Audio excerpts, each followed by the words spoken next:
सो चलिए गाइस, आज के सेशन में हम डिस्कशन करने वाले हैं कोऑर्डिनेशन कंपाउंड का एक बहुत ही important topic, that is the IUPAC naming.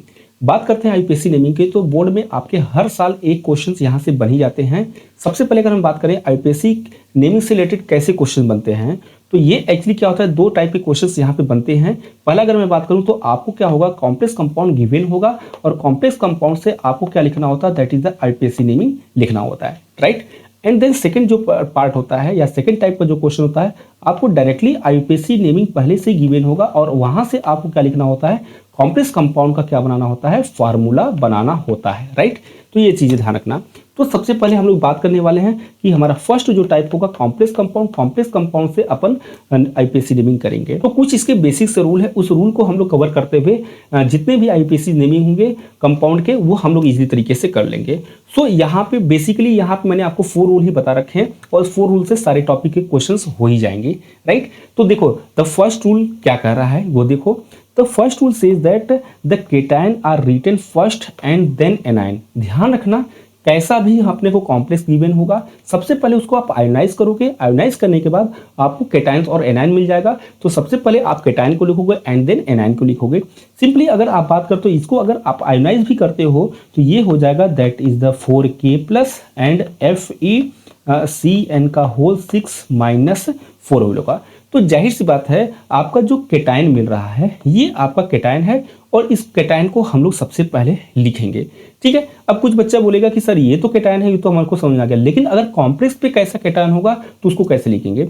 No doubt हम लोगों ने प्रीवियस टॉपिक में हम लोगों ने डिस्कशन कर चुके हैं इंट्रोडक्शन वाले पार्ट में, the type of complex compound, केटाइनिक complex, anionic complex और न्यूट्रल कॉम्प्लेक्स और केटाइनिक एनायनिक कॉम्प्लेक्स को ऑलरेडी डिस्कशन कर चुके हैं। आइडेंटिफाई कैसे करना होता है वो मैंने आपको बता चुका हूँ ऑलरेडी, राइट। तो देखो अगर by the way next compound को आप डिसोसिएट भी करते हो तो ये कंपाउंड आपको अगर दिखेगा तो ये कंपाउंड आपको CONH3 का होल 6 + 2 और SO4 - 2 मिलेगा।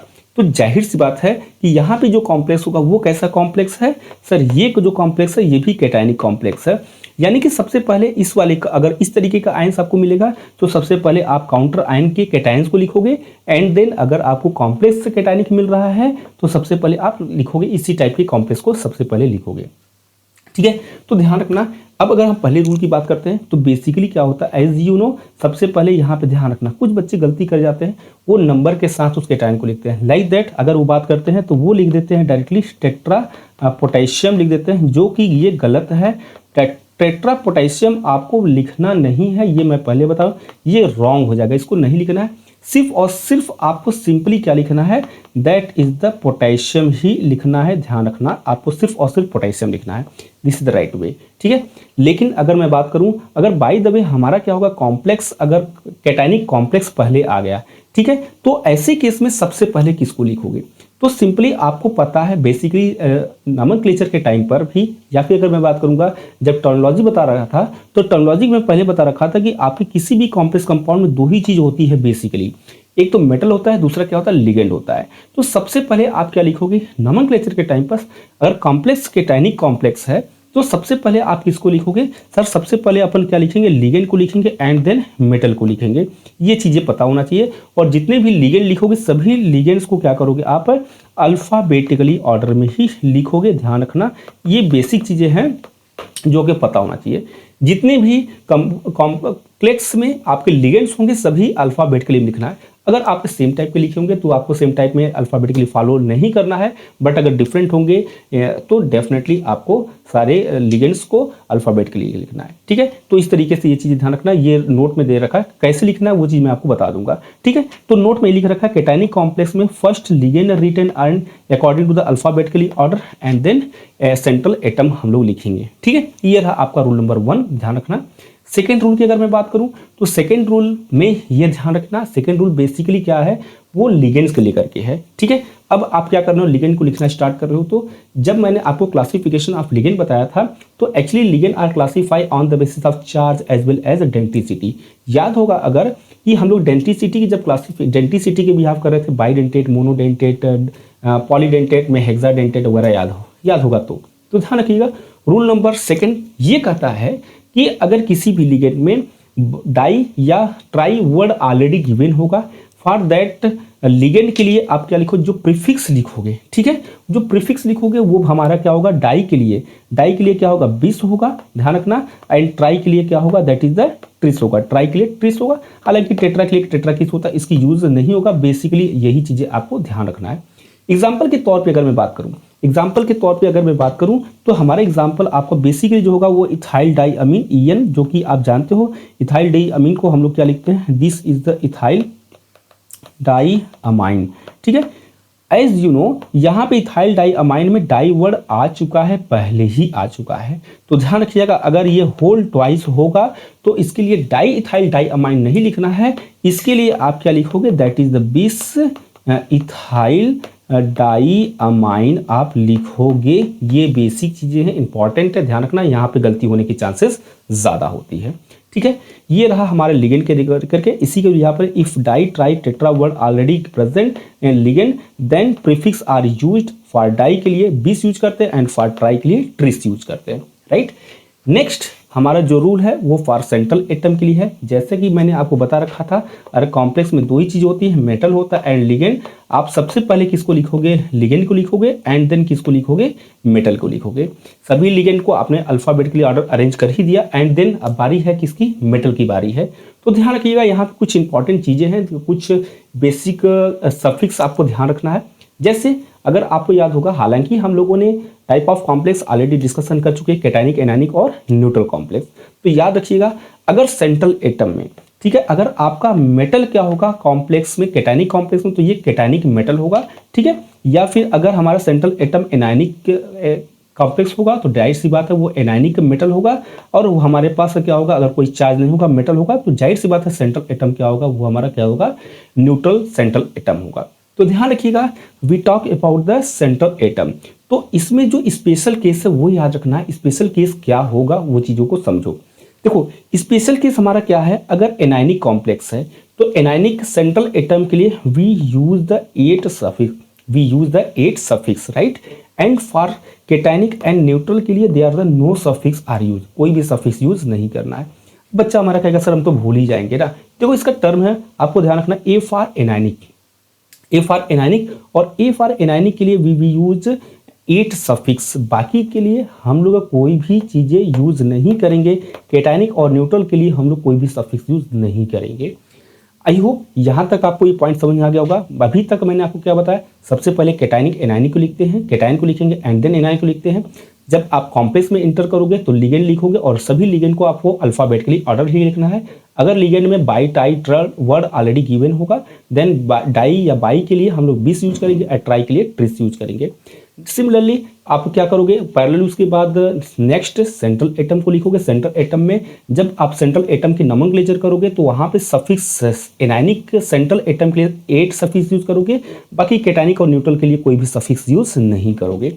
ये पॉइंट आपको समझ में आ गया होगा। लेकिन कुछ स्पेशल सेंट्रल एटम है उसके बारे में भी थोड़ा सा डिस्कशन कर ही लेते हैं। देखो लाइक दैट अगर हम कुछ एग्जांपल और ले ही लेते हैं, लाइक दैट अगर मैं बात करूं, जैसे हमारे पास क्या है, दैट इज द निकल, ठीक है।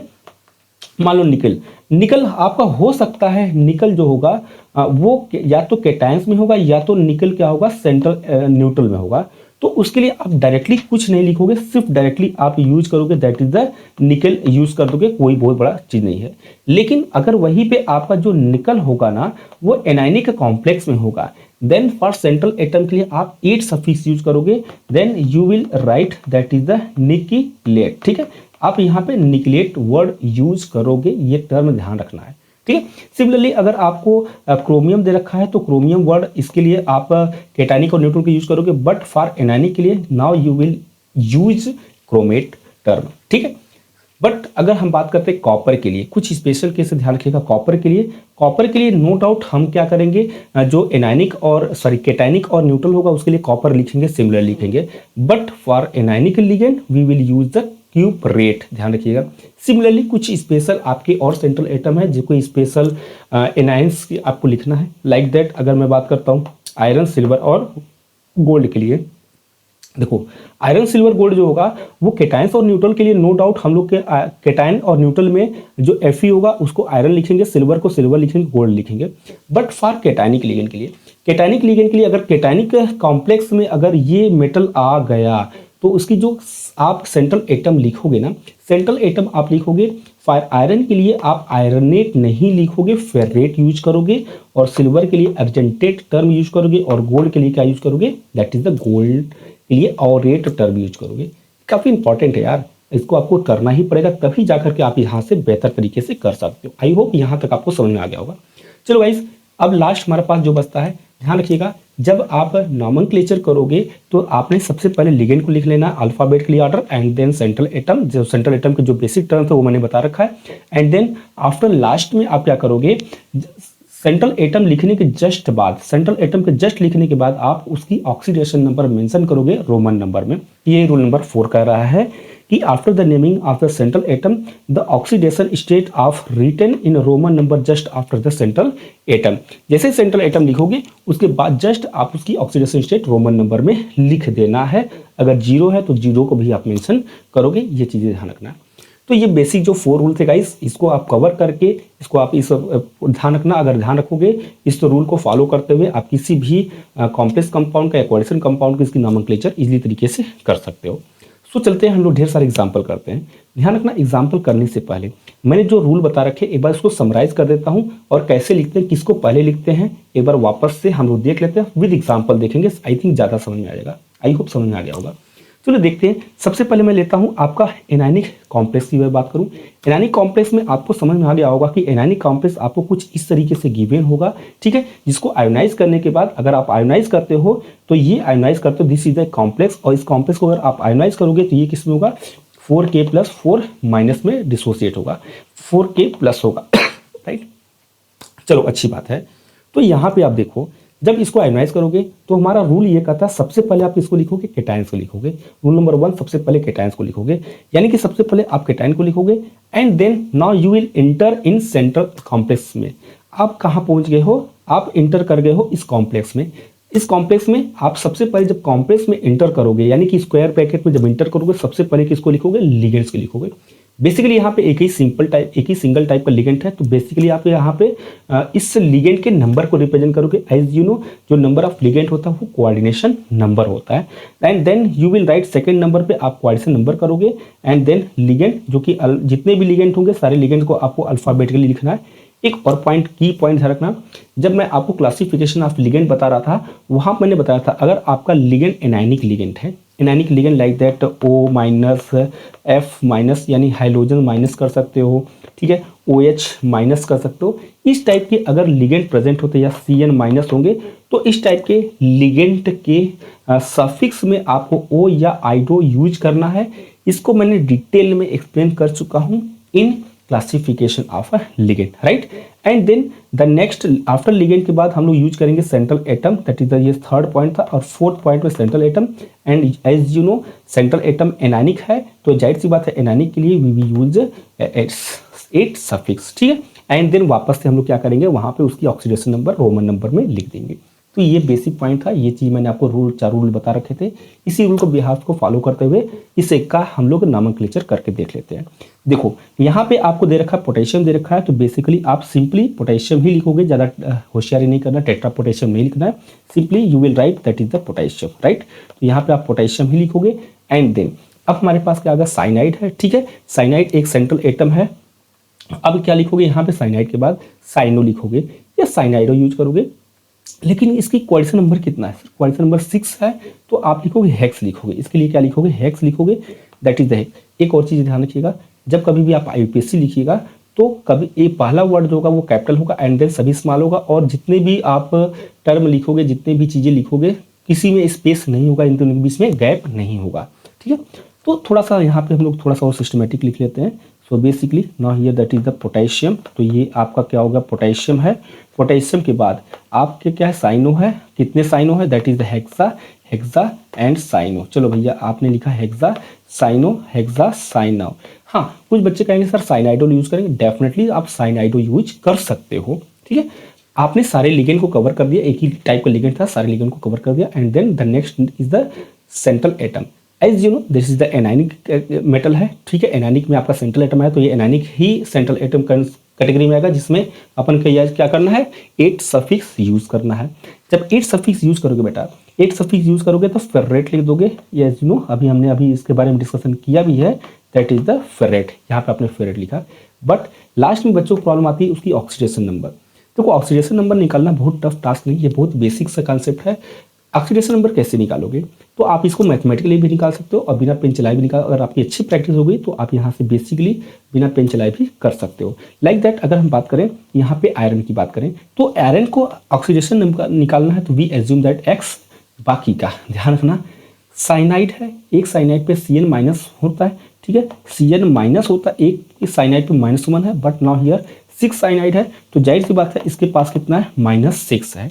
आपको एक चीज़ें ध्यान रखना होगा बेटा, एक चीज़ें आपको ध्यान रखना होगा जो मैं बोल रहा हूँ, ये जितने कॉम्प्लेक्स के अंदर होते हैं, स्क्वायर ब्रैकेट के अंदर होते हैं, सभी जो चार्ज होते हैं, उसको ऐड करते हैं और उसको इक्वेट करते हैं, उस कॉम्प्लेक्स के बाहर के चार्ज को क्या करते हैं, इक्वेट करते हैं। सिंपली अगर आप यहाँ पे देख पा रहे होगे तो यहाँ मैंने क्या किया, x प्लस -6 इक्वल टू क्या कर दिया, -4 कर दिया। तो जाहिर सी बात है यहाँ से x की वैल्यू अगर आप ऑब्जर्व कर पाओगे दैट इज द +2 है, x वैल्यू +2 आ गया, इसका मतलब ये ऑक्सीडेशन नंबर x के यहाँ कितना है, 2 है, +2 है। तो आप इस +2 को इस तरीके से लिख दोगे, तो overall this is your IUPAC name of this complex. तो इस तरीके से आपको क्या लिखना है, IUPAC करनी है, काफ़ी बेसिक है, सबसे आसान है ये पूरे कोएफिशिएंट कंपाउंड में। अगर सीक्वेंशियल आप चीज़ों को फॉलो करोगे कभी भी आपका आंसर गलत नहीं होगा, ठीक है। चलो बात करते हैं नेक्स्ट टाइप का, that is the cationic type of a complex. As you know cationic type का कॉम्प्लेक्स जो गिवन होता है बेटा, तो इसमें क्या होता है, इस तरीके का कॉम्प्लेक्स गिवन होता है।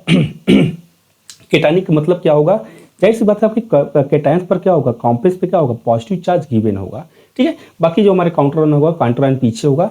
अगर आप इस कॉम्प्लेक्स को आयनाइज करते हो, ठीक है, आयनाइज करोगे तो 100% आपको क्या मिलेगा, इस पर -2 चार्ज मिलेगा। और दुनिया का कोई भी साल्ट होगा जिसमें नंबर ऑफ कैटायन और नंबर ऑफ एनायन क्या होते हैं, इक्वल होते हैं, ठीक है। तो जाहिर सी बात है कॉम्प्लेक्स कंपाउंड होगा और ये डिसोसिएशन या आयनाइज करने आपको आता ही होगा, डेफिनेटली आता होगा। अगर नहीं आता है तो हम लोग किसी और कंपाउंड में देख लेंगे, किसी और वीडियो में, बट यहाँ पे हमारा एम है कि फटाफट पहले IUPAC को कवर कर लेते हैं, ठीक है। अगर आयोनाइज करने नहीं आता है तो आपको मैं सिखा दूंगा या दूसरे वीडियो में आपको गिवन होगा, ठीक है। देखो हम बात करते हैं यहाँ पे कैटायनिक कॉम्प्लेक्स में, सबसे पहले आप इसको लिखोगे, तो अब हमारे पास पहले कैटायन को लिखते हैं according to IUPAC rule number 1। और यहाँ पे आप देख पा रहे होगे जो कैटायन होगा वो कैटायन क्या होगा, दैट इज द कॉम्प्लेक्स है, ये आपका क्या है, कॉम्प्लेक्स है। तो सबसे पहले हम लोग कॉम्प्लेक्स को लिखेंगे एंड देन वापस से काउंटर आयन को लिखेंगे। अब देखो यहाँ पे हमारे पास अमोनिया है, तो जाहिर सी बात है ये लिगेंड में वही वापस होगा, कोऑर्डिनेशन नंबर को लिखेंगे। सो यहाँ पे आप क्या लिखोगे, वापस say that is the coordination number first लिखोगे एंड सेकंड लिगेंड को लिखोगे एंड देन वापस से सेंट्रल एटम लिखोगे 3rd नंबर पे, और सेंट्रल एटम के बाद आप क्या लिखोगे, उस सेंट्रल एटम की ऑक्सीडेशन नंबर 4th नंबर पे। And then as you know जो बचेगा, आपने क्या लिखा है, सबसे पहले आपने क्या लिखा कि इस कॉम्प्लेक्स को लिखा, यार बचा हमारा क्या है, बचा जो हमारा काउंटर आयन बचेगा उस काउंटर आयन को यानी कि एनायंस को लिख दोगे। तो लास्ट में मैंने आपको लिख रखा है यहाँ पर, इस काउंटर आयन को क्या करोगे, लिखोगे लास्ट में, ठीक है। चलो ये तो हो गया, पूरा प्रोसेस हो गया। तो एक काम करते हैं, जो प्रोसेस हम लोगों ने सीख लिया है उसी प्रोसेस को फॉलो करते हुए वापस से इसकी हम लोग नोमेनक्लेचर कर ही देते हैं, ठीक है। देखो यहाँ पे ये कंपाउंड दे रखा है तो इस कंपाउंड का नोमेनक्लेचर अपन यहाँ करते हैं, ठीक है, नीचे कर देते हैं। चलो अब यहाँ से अगर हम बात करते हैं, सबसे पहले क्या लिखोगे, सर लिगेंड दे रखा है, लिगेंड कितना 6 है, तो इस 6 को हम क्या लिखेंगे, दैट इज द हेक्सा। चलो भैया यहाँ पे आपने लिख दिया दैट इज द हेक्सा, ये आपने लिखा हेक्सा। हेक्सा के बाद क्या होगा, सर अमाइन है। एक और चीज़ों को आपको ध्यान रखना, कुछ बेसिक चीज़ें हैं, ध्यान रखिएगा। जब कभी भी आपको कॉम्प्लेक्स कंपाउंड में NH3 वाला होगा, NH3 होगा, तब आप लिखोगे AMMINE लिखोगे, अमाइन लिखोगे, ठीक है।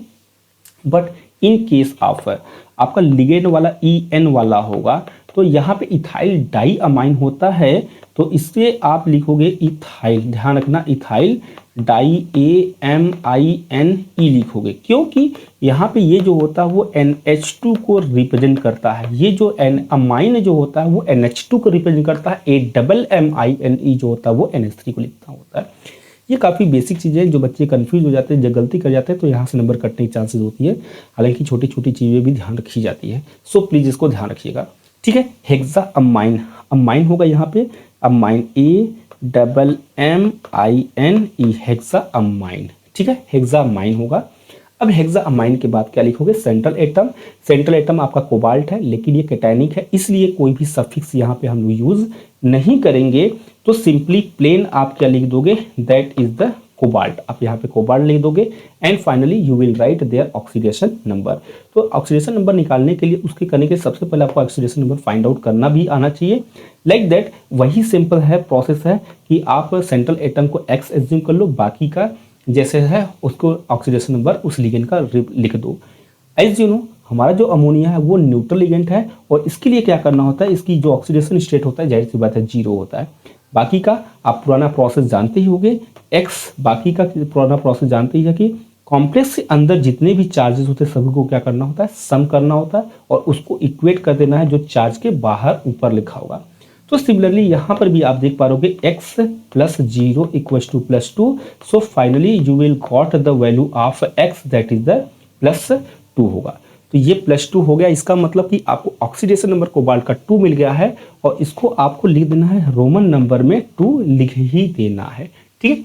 एंड फाइनली आपने अभी तक क्या किया है, अभी तक इसका कॉम्प्लेक्स का नॉमेनक्लेचर किया है।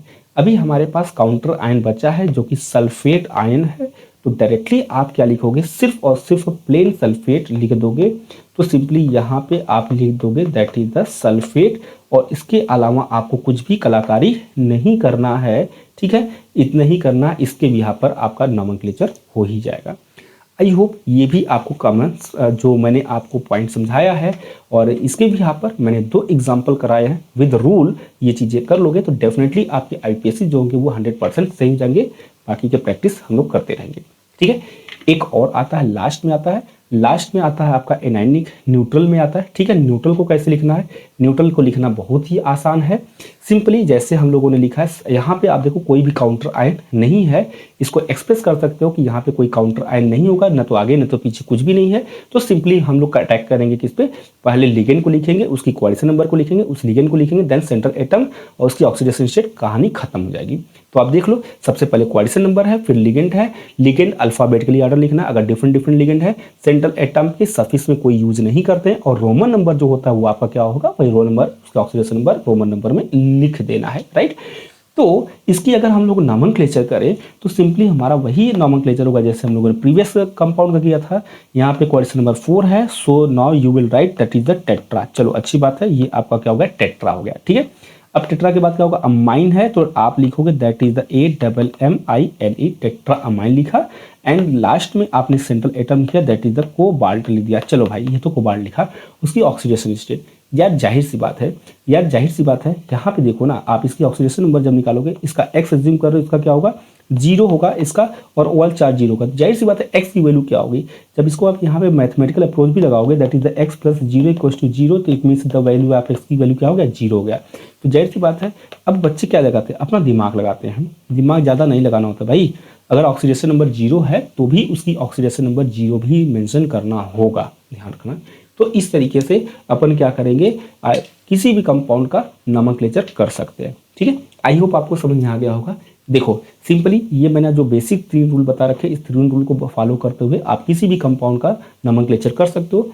इसके बाद यहाँ पे मैंने आपको ढेर सारे कंपाउंड दे रखे हैं, आप उसकी प्रैक्टिस कर सकते हो, ठीक है। बाकी की इसकी वीडियो हम लोग नेक्स्ट वीडियो में देखेंगे, राइट।